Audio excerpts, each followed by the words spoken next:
This is how I draw a not vending machine, this is a fridge, never mind. So first thing first, make a line first. You gotta make isometric box. Give some light in here. And then we make another line here.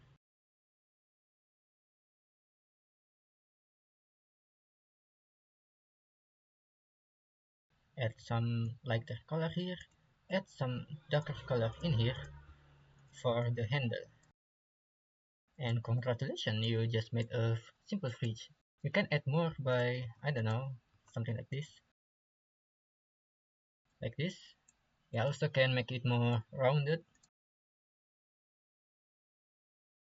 Alright, you can make another variant if you want to.